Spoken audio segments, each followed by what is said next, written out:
In this review series, we will be dissecting the gameplay, story, and aesthetics of each Final Fantasy game and giving them a score out of 10 so that we can finally answer the question, just how good is Final Fantasy X? Before we get going, I'm going to give a quick disclaimer that this is actually my favorite game of all time. I love this game, so I'm going to try and keep my bias to one side and give a more objective review. So with that out of the way, let's get going with the gameplay.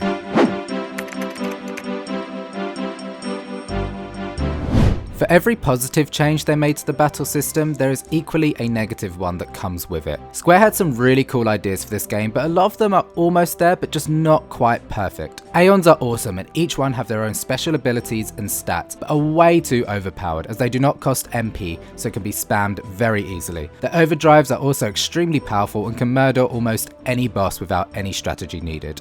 Speaking of the overdrives, they did a really great job with them in this game. In previous games, your limit gauge will fill up at low HP or after a bar fills up from being attacked too often, but you end up either wasting them or spamming them way too often. But in this game, you can actually save up your overdrives for tough battles, and you can also adapt the way your bar fills up to fit the role of each character. For example, Healer allows Yuna to gain charge whenever she heals, Slayer allows Auron to gain charge whenever he kills an enemy, etc, etc. And these can be unlocked as the game progresses by performing these conditions. It's subtle, but it adds a really good twist to the overdrive limit break system that is really balanced and interesting. Easily one of the best in the series. You can use up to 3 characters in battle, but what makes this game unique is that you can actually swap out characters mid-battle, so you end up getting use out of all of your party members. However, it is kind of annoying that you have to use every single character in every single fight in order for all of your characters to gain experience. It makes each random battle last way longer than it needs to and prevents you from strategizing exactly how you want to, because you have to make sure that you've swapped out to every single character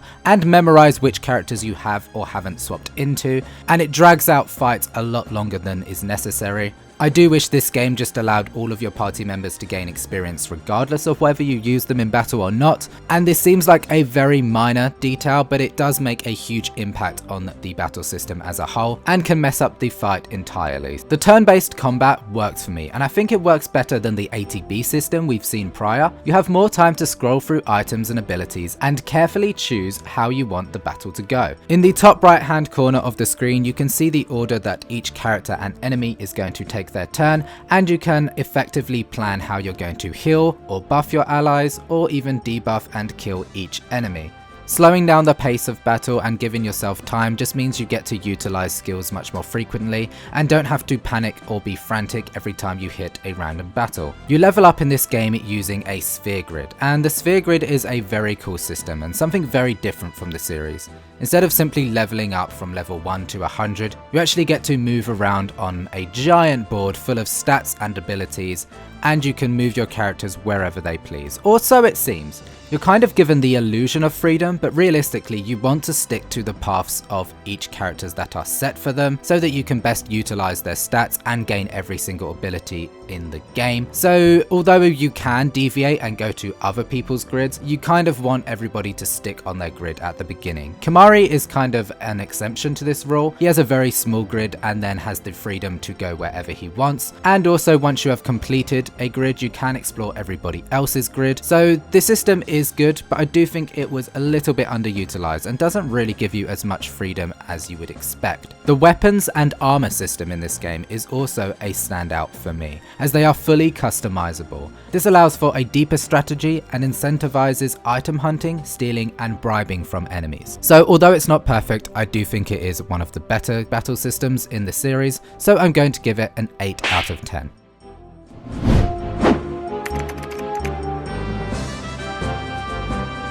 The boss battles in this game are all super memorable and have a unique gimmick that pushes the limitations of the battle systems in ways you wouldn't expect. Some that stick out for me is the Chocobo Eater, which becomes a game of tug of war, Evray, which utilizes distance to change the way you interact with the enemy, and then another boss battle is something like the Spectral Keeper, which utilizes counterattack, berserk, and the ability to move around the battle screen to avoid being killed. Really cool stuff. Just when you think you know everything about the battle system, these boss battles come in and add a unique twist to the battle system, which forces you to interact with it differently, and I think it just works very well. Seymour is a boss battle that shows up several times throughout the story, but each fight with him is completely different and all very challenging. You also can't rely on your Aeons against him, as he will immediately remove them from battle and adds an extra layer of challenge. Some of the underwater boss battles are kind of lame, as you can only use a maximum of 3 characters, and the Aeon battles are also rather dull too, but most of these are optional. So all in all, I think the boss battles are a standout. I can think of so many of them that really stick out and just feel epic and great to defeat. Really cool designs, really good fun, super challenging. Yeah, I'm gonna give the boss battles in this game a 9 out of 10.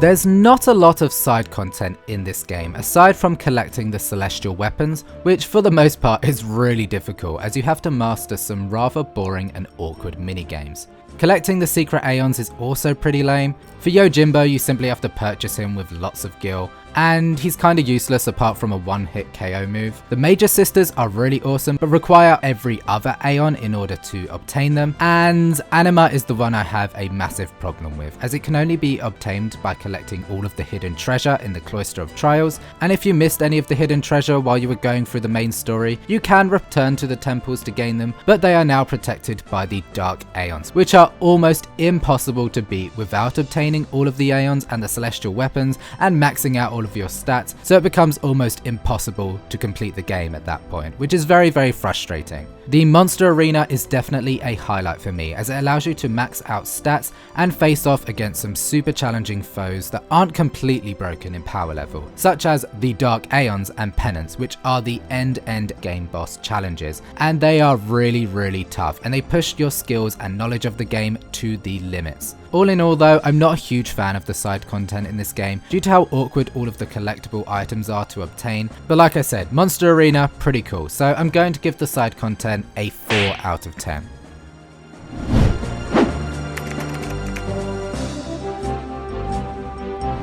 The mini-games in this game are a bit of a mixed bag. There are some really frustrating ones, but some that are really awesome. Well, one really awesome one. Blitzball.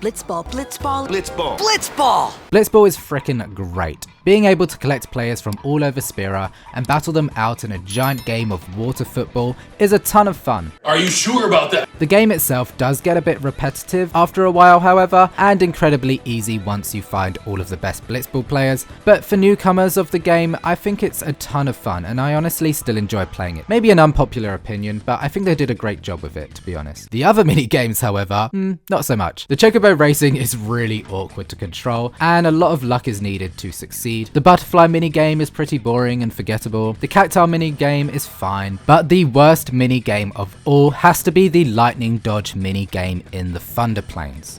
Seriously, don't try this. In order to get Lulu's celestial weapon, you have to dodge 200 lightning strikes in a row. Yikes. All they needed was a counter in the corner of the screen, but no, you get nothing. You have to actually count in your head how many times you have dodged the lightning strikes. And if you get struck by lightning, the counter goes all the way back to 0 again, and you have to start counting in your head again, back to 200.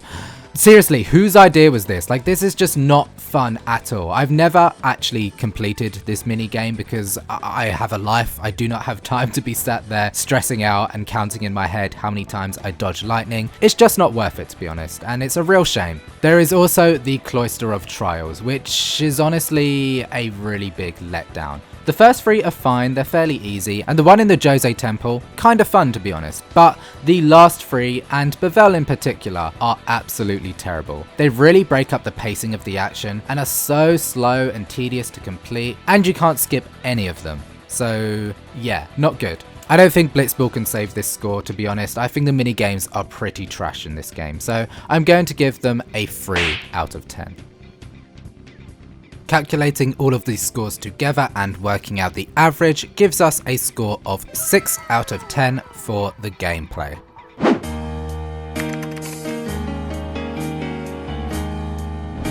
The story in Final Fantasy X is incredible. The world of Spira is plagued with a giant beast named Sin, whom appears every 10 years to destroy what he can, a punishment to the people for their sins. Only summoners are capable of defeating Sin, and Yuna, along with her guardians, are on a journey to obtain all of the Aeons and defeat Sin before the cycle continues and he re-emerges again. However, our protagonist Tidus, whom comes to Spira from the past, from a time where Sin did not exist, acts as a spanner in the works that questions the cycle and the way of life in Spira, forcing our heroes to take an alternative path to success. Ah, was it using lots of Machina or something? Was that such a bad thing, really? Ever since I was young, I never questioned it. But now that you ask me if it is that bad or not, I don't know. The story is full of surprises, jaw-dropping moments, sad moments, happy moments, and unexpected outcomes. I genuinely feel like the story is almost perfect and easy to understand while still being complex enough to take a deeper dive into. The pacing of the game is great too. You start to get used to the formula of going from temple to temple, but just as it starts to become monotonous, the game throws the party into chaos, and suddenly the later stages of the game are much less predictable and incredibly engaging to see how the party are going to emerge victorious after being branded traitors of Yevon, the dominant organized religion of the game. The only issue I have with the pacing of the game is the Cloister of Trials, which I mentioned previously in the mini-games department. The one in Bevelle in particular really breaks up the pacing after such an intense moment in the story. Having to stop all the action to play some really boring mini-game that takes way too long is definitely a letdown, but aside from that, the pacing of the game is perfect. I'm going to give the plot and pacing a 9 out of 10.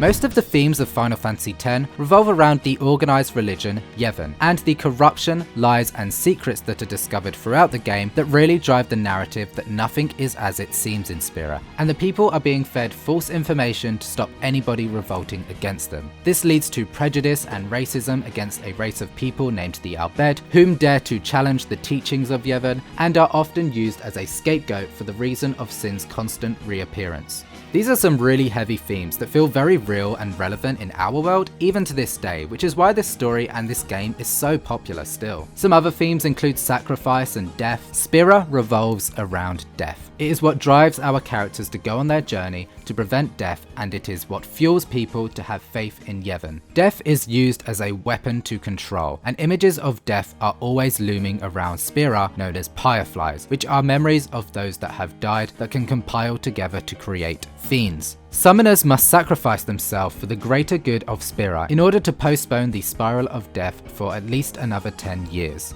It's what makes Spira Spira, and it's with this depressing theme that makes the little moments of joy in this game so much more joyful, because the world is so incredibly bleak. A lot of the main cast of characters are unified by a shared theme of wanting to prove themselves and fulfill their destiny in some way, which we will explore in the next segment. But honestly, I cannot think of a fault with these themes. They're all explored very, very well throughout the game, and they still feel very relevant and important to this day. So honestly, I'm going to give the themes of this game a 10 out of 10.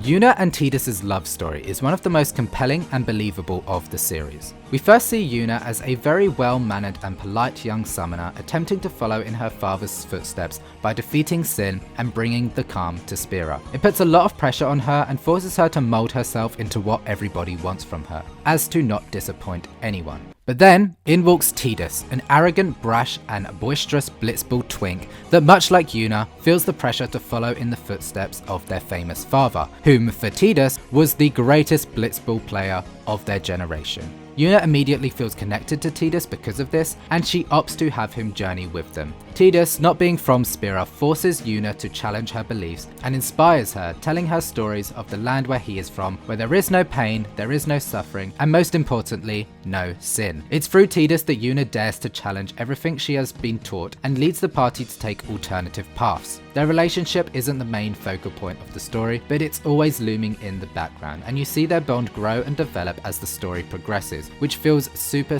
believable to me. Auron is another great character with some secret secrets. He's already been on a successful pilgrimage with both Yuna and Tidus' parents and knows the lies that Yevon preach. He acts as a bridge between Yuna and Tidus' world that unites them together, although he is rather cryptic. He never reveals too much about himself or the corruption of Yevon until it is completely necessary for Yuna or Tidus to hear it. We learn more things about who he was, who he has become, and he's incredibly compelling and badass. Riku and Waka are a representation of how Yevon's ideology is so deep-rooted into the people of Spira. Waka has an extreme hatred toward the Albed people. Riku, unknown to Waka at first, happens to be an Albed, and it's through Riku that Waka is forced to question everything he believes as it slowly starts to become clear that the Albed are not the enemy. It makes Waka a pretty frustrating character due to his blind ignorance, but we do get to see him change and become much more pleasant as time goes on. Riku at first appears to be rather weak and not cut out to be a guardian, but eventually proves her strength and helps the team with her knowledge of Machina and access to an airship. It's definitely not as compelling as Tidus, Yuna and Auron's stories, but it's satisfying enough. Kimahri is also a rather boring character, in all honesty. He doesn't even speak for the first half of the game, and his only storyline is about trying to prove his strength to his race of people who have branded him weak due to his broken horn. He does so by returning to his village and beating the Ronzos in battle that have been taunting him throughout the story. It's okay, it comes to a satisfying enough conclusion, but it's not very compelling. Lulu is probably the least developed of the main cast. You do get a scene towards the end of the game where we are introduced to a summoner who she was previously a guardian for and failed the pilgrimage, so I guess she feels like she has to atone for her previous mistakes by succeeding in Yuna's pilgrimage. It's a fine bit of character development, but the scene that we learn this from is kind of just thrown in towards the end of the game randomly, and it feels very out of place. So yeah, as you can see, each of the characters feel the need to prove something.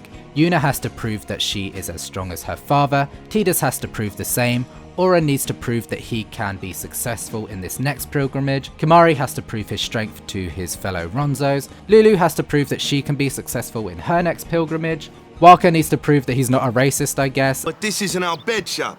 And Riku is just there having a good time. Honestly, the characters are great in this game. I do love the main cast of characters, and I do think they're all developed enough to justify a score of 8 out of 10.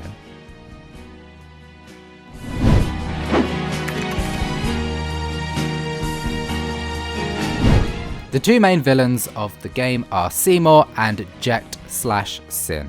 Seymour is very creepy, and his appearance is incredibly off-putting. He wants Yuna to marry him so that he can become the next Sin and destroy Spira, and he's also dead himself.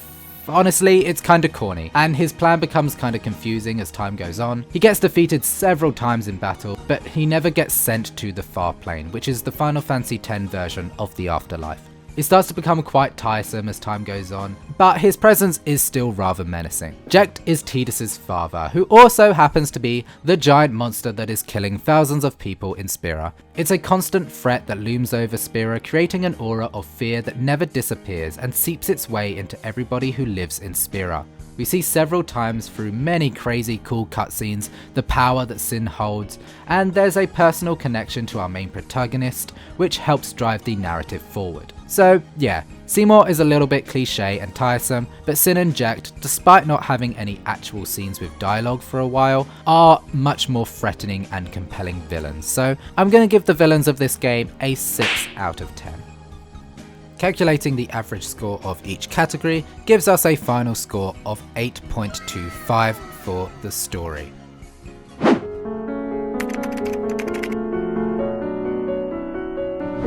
The character designs of the main cast in this game are absolutely wackadoodle. I won't even deny it. I cannot justify giving this a super high score, to be honest. I don't even know how to describe the fashion sense of all the NPCs in this game. It's like futuristic, slutty islander aesthetic, which is definitely unique, but is it good? It's very, very camp, I will say that, and I do kinda love it for that, but I cannot justify giving it a high score, because most of the characters look absolutely insane. Lulu is probably the worst offender of this. I'm not trying to deny that she doesn't look cool, but why the multitude of belts and the giant exposed breast area? No one else looks like her. I feel like she really doesn't fit Spira's vibe, apart from the sexualized top half of her outfit, I suppose. Waka also looks absolutely insane. The hair is terrible, and his face is awkward and not very pleasant to look at, especially in the FMVs. If you thought Waka's hair was weird, don't even get me started on Seymour. I feel like this series has always been known for crazy hair choices, e.g. someone like Cloud, and this was their way of just upping the ante and going so far into the realm of ridiculousness that it doesn't even make any sort of logical sense, and does not abide by any laws of physics. Tidus is another one who is quite doofy looking with the asymmetrical shorts, but I don't know, I don't hate his design. Riku's design is fairly normal in comparison to the rest of the Albed, but she has the goggles and things like that stick out enough to make her feel important. Kimari's design is also pretty cool too. I love how fierce he looks while having a signature broken horn, gives him a bit of vulnerability that makes him feel a bit more approachable compared to the other Ronzos. Yuna's design is so beautiful, although she doesn't really fit the slutty futuristic islander vibe, but still beautiful and fits her personality well as she looks very neat and proper, not daring to be too risky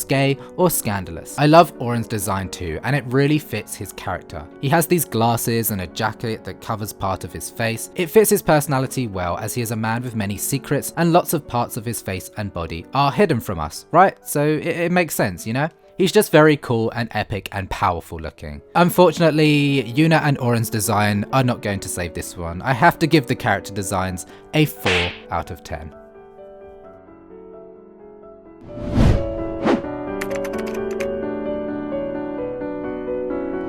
The cinematic cutscenes in this game are absolutely jaw-dropping. Action scenes feel large, vibrant and explosive. The emotional scenes are breathtakingly stunning, raw and memorable. Sin attacks Zanarkand, Seymour summons Anima and Luca, and the attack on Bevelle are all great examples of how incredible the action cutscenes are. They are pivotal moments in the story that display the raw power of Sin and Seymour to give us a true indication of how terrified we should be of their strength. Seeing them demolish cities or one-hit KO all of these enemies that take us like 10 hits to kill with our party, it's very cool. Then there's scenes like Yuna's sending in Kilika and the kiss scene in Macalania that slow the pacing down to show off how incredibly talented the team at Square are in creating beautiful moments surrounded by glistening scenery that all feels otherworldly and really heightens the fantasy element. I mean, it's in the name, right? Final Fantasy should feel like a fantasy world,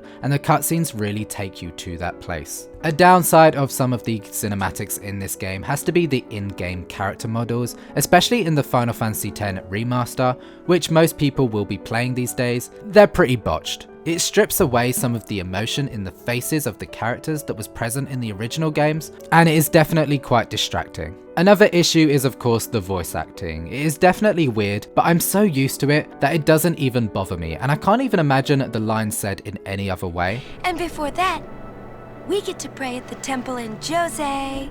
I'm trying to put my bias aside, and I will admit that it is jarring and bizarre how some of these lines are delivered. I imagine most of it is due to the translation issues, having to fit what is a really short sentence in Japanese into a really long sentence in English, and vice versa. It was the first time the series had voice acting, so it is just a product of its time, and I don't think it's nearly as bad as most people say it is. But that being said, I do have to be honest, and I will deduct a few points because of it, but overall I'm going to give the cinematics an 8 out of 10. The FMVs are far too jaw-dropping and beautiful for me to justify putting it any lower, so that is why it's at an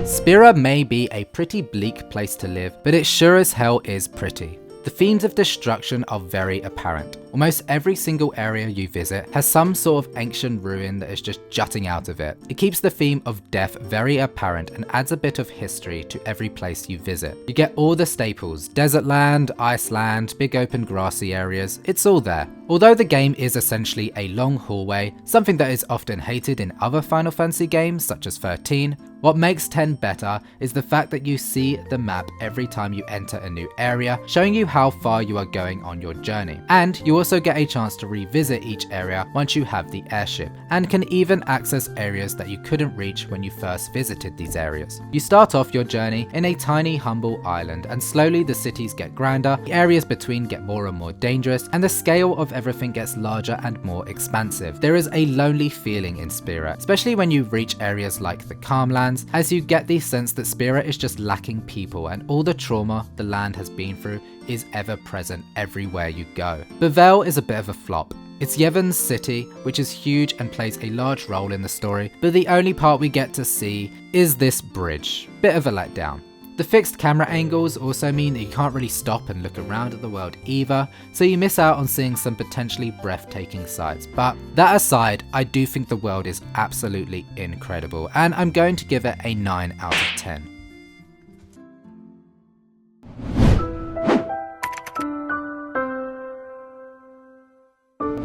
The music in this game absolutely rocks. To Zanakin is one of the best tracks in the entire series and is the main theme of the game. It perfectly encapsulates the emotional journey that these characters are about to go on, and it is instantly recognizable.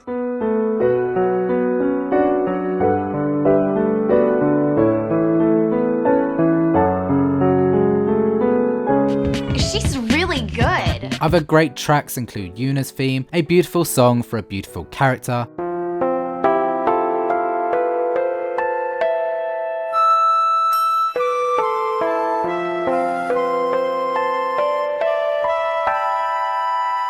the battle with Seymour music is batshit crazy and feels very reminiscent of something you'd hear from Final Fantasy VIII.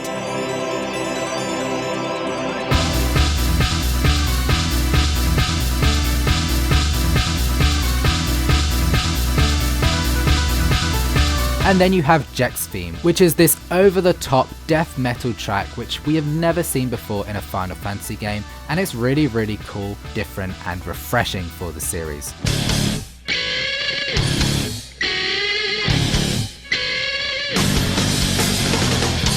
Some negatives are though, I do find the battle theme a little bit obnoxious, especially since you'll be hearing it so many times through your playthrough. Also, the Hymn of the Faith becomes very monotonous as you hear it every time you go into a temple. Characters will even sing it several times, and it's kind of awkward and weird.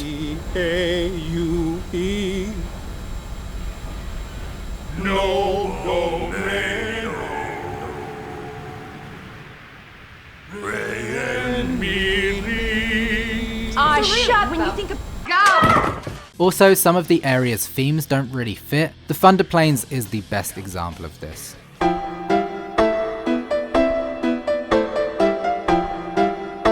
Why is this the song for the rainy, black and grey wasteland where you get struck by lightning every 10 seconds? Way too jolly, not threatening in any way. It is quite bizarre. Maybe it's supposed to represent how Yuna is always trying to have a good time despite the terrible situations. I don't know, I think I'm giving it more credit than it's worth. They just made some very, very odd choices. But that being said, the music is still absolutely beautiful, like it is in every Final Fantasy game. I'm going to give it an 8 out of 10. Calculating the average score of each category gives us a final score of 7.25 for the aesthetics. Now that we have been through each category and given them a score out of 10, it is time to add all of those up and come up with the average, which gives us a final score of 7.25 out of 10. So, to answer the question, how good is Final Fantasy X? I am going to say it is a great game.